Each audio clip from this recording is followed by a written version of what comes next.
I'm Teresa Piacentini, and this is Lecture 5, Part 2, in Topic 2 on Self-Society and Belonging. And we'll be looking at the second part of stigma. And the aim of this lecture of this recording, is to discuss how the concept of stigma has come to be used to understand social identities and social inequalities, with a focus on racial stigma, disability, and welfare stigma.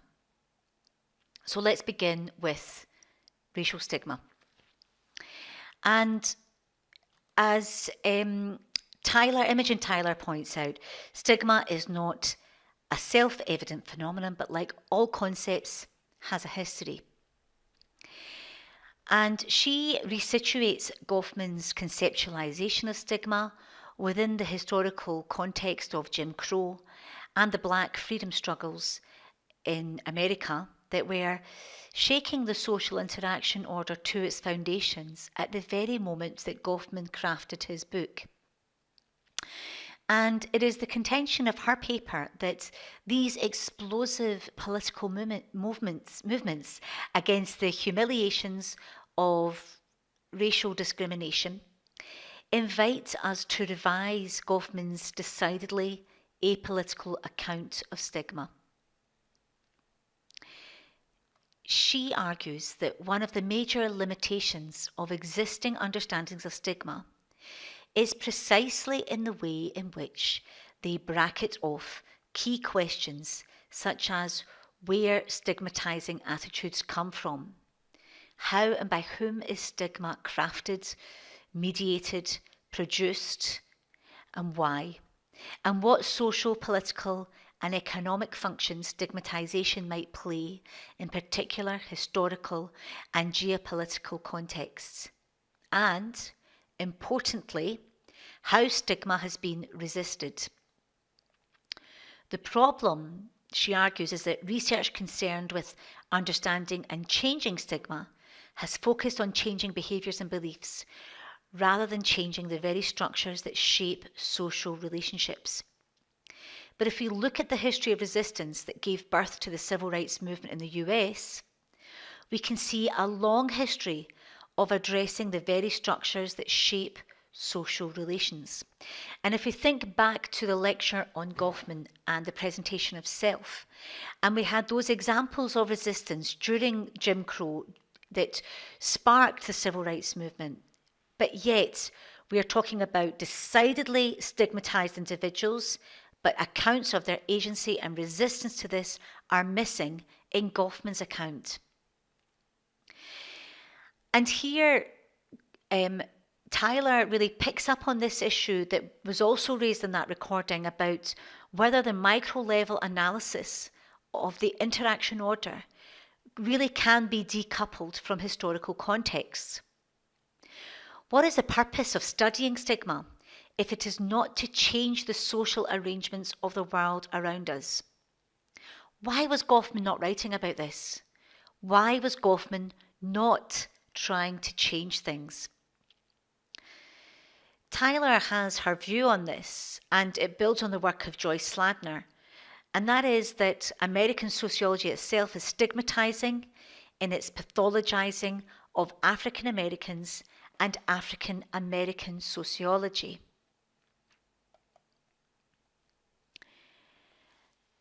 And here we come back to W.E.B. Du Bois. What Goffman doesn't reference Du Bois, but Du Bois really was the first theorist of stigma power, identifying not only that, to quote, the problem of the 20th century is a problem of the colour line, but he also detailed how this line was enforced, reproduced, and legitimated by the systematic humiliation of black lives. Du Bois is writing this at the turn of the century. Du Bois didn't use the imagined so-called neutral observational methods of the sociologist, but was interested and committed to studying black people's struggles against the social structures that produce them as markedly inferior. This was Du Bois's commitment. Living as a person racialized as black in the USA during slavery, Jim Crow, and the early 1960s, Did it mean being stigmatized now and again? It meant a daily confrontation with the realities of racism. And this is what Du Bois described in 1916 as the national stigma of racism. Du Bois said that while putting their bodies in white-only spaces, young people sought to dramatize the studied humiliations of Jim Crow. So he was here very clearly talking about the stigma, the racial stigma. And what black sociology also tells us is that living as a person racialized as black in the early 1960s, so at the time that Goffman was writing, did not mean this occasional stigmatization. But people were facing daily realities and faced with an entire society that some had come to describe as a racial terrorism. Now, Goffman's bracketed off, imagined, neutral, observational account reproduced national stigma and is complicit in stigmatization because it becomes part of the very tradition that stigmatized African American sociology. And what I'd like you to do here is to pause. I would like to pause and watch this clip. How does it feel to be a problem on the Topic 2 storyboard? Because what this does is it sets out Du Bois's position on this. And this quote here from Du Bois, this very poignant quote, where he's talking about in the souls of black folk the death of his young son, where he says that the gladness in his heart, because his child was not dead but free, had escaped, not bonded, was not to grow up in the shadow of slavery but free. So the release from stigma here is in fact death, where he writes so painfully. This tells us about America when to be black is a crime of simply being.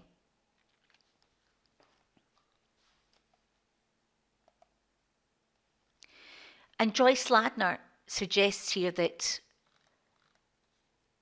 in The Death of White Sociology, that white norms and racial bias producing stigma are at the very heart of the discipline. She argues that US sociology has been historically segregated. At least until the 1960s, there were two distinct institutionally organized traditions of sociological thought, one black and one white. But for the most part, however, dominant written histories about the birth of American sociology have been silent on that segregation and, at the very best, reproduce it when addressing the US sociological tradition. They silence the contribution of key African American sociologists. And in the 1960s in particular, saw the theory of internal colonialism applied to the United States with regard both to the condition of race relations there, as well as the ways in which race was understood epistemologically, that is, in terms of thinking through the racialized politics of knowledge production within the US Academy. Goffman's conceptualization of stigma and the bracketing off of macro forces is symptomatic of this segregated approach to sociology. And the mainstream sociology that dominates in the States premises that blacks are a minority group to be assumed into a melting pot, without any recognition of the different historical conditions that shape their experiences from, say, European minorities.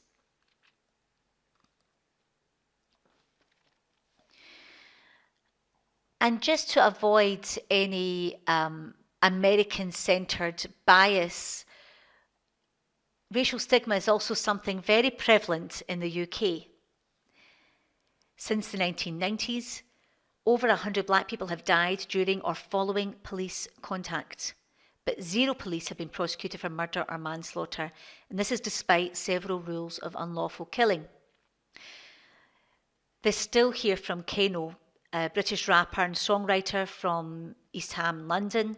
He is a significant contributor to grime music and is widely considered one of the pioneers of grime music and culture. His latest video, Teardrops, from his album Hoodies All Summer, gives voice to the hundreds of named and unnamed black people who have died at the hands of the police in the UK. The justice system is built on the impunity of its officers, it's argued. And this video is not only important in highlighting what happens in the UK, it also urges us to be less American-centric in our analysis and outrage of the over-policing, brutality, and ultimately murder of black people. And if you pause here and go to the wait clip, the storyboard, you'll be able to watch that video.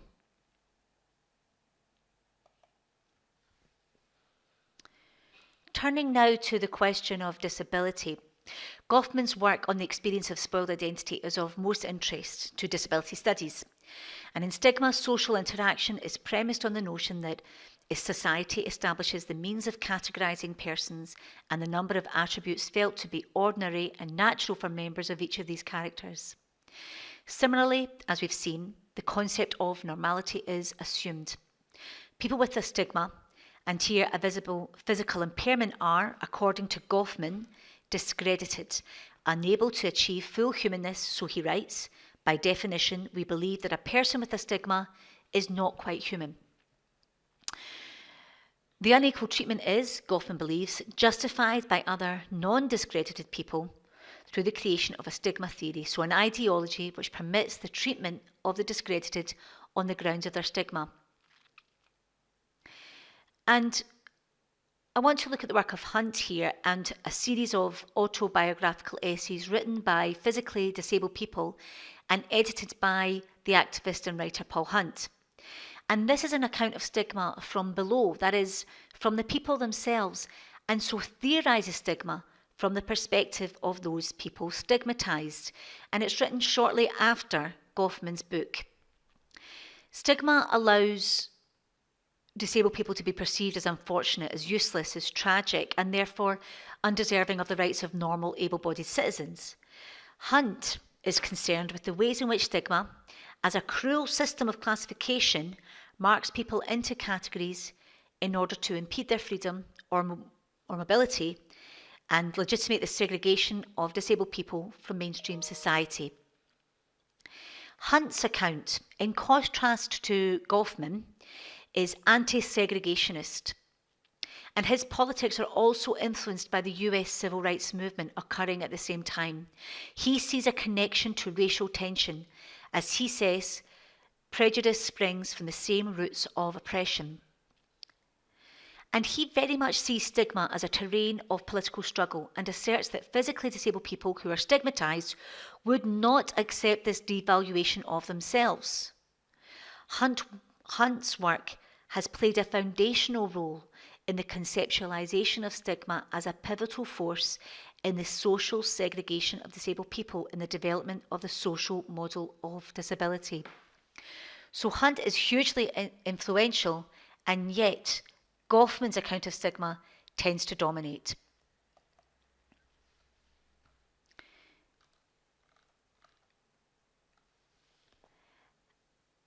And for people with a physical impairment, stigma is, in Goffman's formulation, embodied.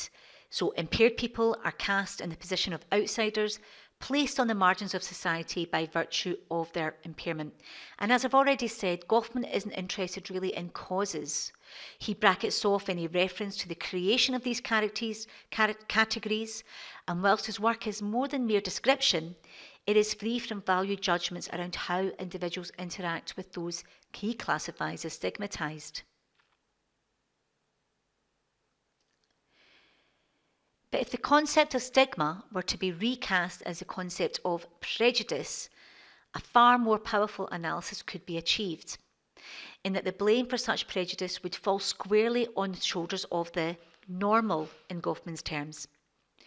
Link and Phelan and Davidio also argue that although the distinction between stigma and prejudice are diminishing, work in the prejudice tradition grew from concerns with social processes driven by exploitation and domination, such as racism, while the work in the stigma tradition has been more concerned with processes driven by norm enforcement and disease avoidance. And in more recent research, we can see some of this coming together. Goffman has been widely criticised by his concentration on the micro and the omission of socio-economic power and inequality, thus individualising the issue and over-relying on psychological models. But he does demonstrate that there is more to disablement than material and structural barriers with his focus on interaction.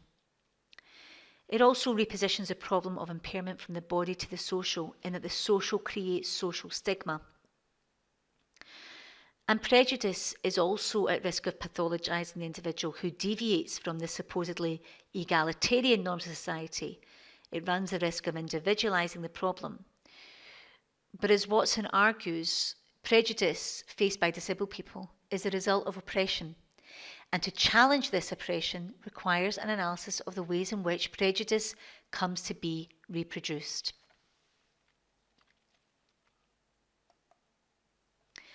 Turning now to our last area that we'll look at here. Stigma and welfare, poverty propaganda and poverty porn. So, television shows that we can see often, such as Benefit Street, Skin, On Benefits and Proud, and even shows like The Great Big Benefits Wedding and Benefits Too Fat to Work, invite the viewer into benefit claimants' homes and day-to-day lives to watch how they live. And you could pause here and watch the opening credits to Benefit Street on the Topic 2 storyboard. This observation of them by us immediately sets up and works with existing divisions between strivers and shirkers. As the so-called hard-working majority watch these very popular shows, they are able to see for themselves the lives and choices made by so-called welfare dependents, the others, the shirkers. And what these produce are highly edited and sensationalised accounts, ones that mobilise stereotyped images of welfare. This is perhaps best characterised by the opening captions for the series of Benefit Street, with featured sofas on the pavement, men on streets drinking cans of lager, women smoking cigarettes on their doorsteps. This imagery neatly fits with a narrative that seeks to other and problematise those who receive out-of-work benefits. But it is an imagery not necessarily aligned with the day-to-day realities of many benefit claimants' lives. But by perpetuating a popular, if inaccurate, image of welfare, such shows undermine support for social security and enable politicians to continue their programme of welfare reform. A divisive climate of us and them is sustained, with members of the hard-working majority invited to judge and critique the lives of a welfare-dependent other. It may be an imagining that the research evidence contradicts, but it is one with far-reaching purchase and power.